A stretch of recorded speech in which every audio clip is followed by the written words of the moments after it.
Ayan, let's say gusto mong magpa-member dito sa channel ni Russell Williams. Ang gagawin mo lang, pindutin mo lang yung join button. Or kung gusto mong mag-join sa aking channel or gusto mong mag-support sa aking channel monthly, at mababawas yan sa iyong Alipay like 5 HKD, 10 HKD, 15 HKD. Isa sa mga paraan yan kung gusto mong mag-support sa kanyang channel or tumulong. Okay? So, walang pilitan. Depende sa heartbeat nyo na lang kung gusto nyo tumulong sa isang small content creator katulad niya or katulad ko. So, yan ang gawin nyo, join lang.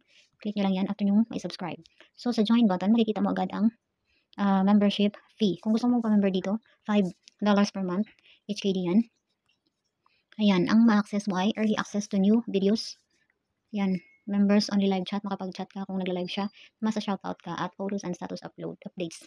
Loyal badge next to your name. Kung nagko-comments ka sa kanyang mga live streaming or sa kanyang mga videos, makikita mo yung mga icon na ganito sa tabi ng pangalan mo. So meaning, stand out ka. Mas stand out or ma-identify ka talaga na supporter ka niya. Okay? So, ang next naman na pipiliin mo ay 10 HKD per month. Mababawas yan sa Alipay kung Alipay ang pinili mo. Kung gusto mo namang mabawasan auto-debit yung credit card mo, HSBC mo, Alipay or GCash, it's up to you. Pero sa akin, pinili ko yung Alipay. So let's say, press natin ang join na to. Ang ma-access mo sa 10 HKD ay ang mga ito. Okay? Gameplay video, members only posts, for status updated, virtual reply to comments, exclusive members only videos. So mga members lang talaga ang makakapanood ng kanyang mga videos kung ang 10 HKD ang na gustuhan mo. So let's say kung gusto mo support sa kanyang channel, 20 Hong Kong dollars per month, ito naman ang iyong i-click. Okay? Buksan natin yung mamaya ang join button para makita nyo. Explain ko muna kung ano ma-access nyo kung once na magpa-member kayo or gusto nyo mag-suporta sa kanyang channel kasi marami na kayong pera na sobra-sobra na. So yun lang. So ito ang ma-access mo pag 20. Connecting on social media, pwede na kayong mag-chat sa Messenger, member shoutouts, members only chat rooms, members only live streams, exclusive members only videos.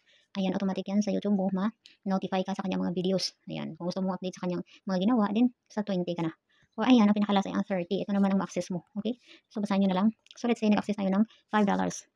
Ayan, di pa ako nakapag-ano kasi wala akong laman ng ating Alipay. So, i-renew lang natin yan pag nakapag-top up na tayo or bukas maybe.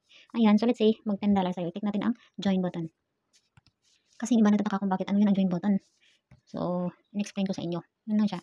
Ang iba naman, yung ginagawa nila, instead of accessing mga ganito, instead na i-access mo ang mga ganito, nilalagyan nila ng kanilang mga business. Yung mga picture ng t-shirt, yan. Parang ganun. So, dito, picture ng t-shirt nila mamahalin. Dito naman na super expensive. Parang ganun. Pero yung pinakamura dito sa $5. Yun lang, mga mura-mura na limit. Parang ganun. So, pero sa amin, like her, shout out, Russell Williams, ito din ang sa akin. Ma-access mo yung new videos, ma-prioritize ka, members only, makachat ka sa kanyang mga maka-comments ka sa mga ginagawa niya or sa mga YouTube niya videos. So, yun lang. Ayan. At every time na nag-comments ako, makikita ko yung pangalan ko. Next sa aking pangalan, makikita ko ang mga ganito. Okay? Pwede ka mag-comments ng R-A-Z-E-L. Kung gusto mo naman R-A-Z-E-L, depende. Basta next sa pangalan mo, makita mo ganyan. So, ayan. Let's say nag-join ka. Press mo lang yan. Join button sa $10. At ayan, Russell Williams membership. Starting today. Yan. $10 HKD yan ha. So, ang gawin mo, kung ito yung Alipay mo, click mo na lang subscribe. Then, automatically yan, mababawas sa yung Alipay ang $10. Auto-debit na siya.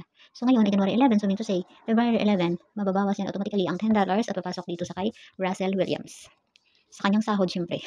So, mababawasan niya ng tax kung walang treaty ang Philippines at saka US. Kaso lang may treaty ang Philippines at saka US, so meaning walang tax sila. Lahat ng sahod niya sa YouTube ay makukuha niya. Pero sa akin ay may bawas ako na 15% out of 800 kasi nga walang treaty ang Hong Kong at ang US. Kaya ang mangyari, ang sahod ko na 800 ay babawasan ng 15%. Ganyan siya. So 800 times 0.15 na lang. So yun ang mababawas like hundreds. So ayan. So, thank you so much for watching. Hope meron kayo tutunan sa araw na ito. God bless everyone. Ganyan lang ang ating gagawin kapag gusto mong magpa-member sa isang content creator katulad ko or sa katulad ng aking kaibigan na si Russell Williams. Ayan, shout out sa iyo. So, God bless everyone. Happy Saturday.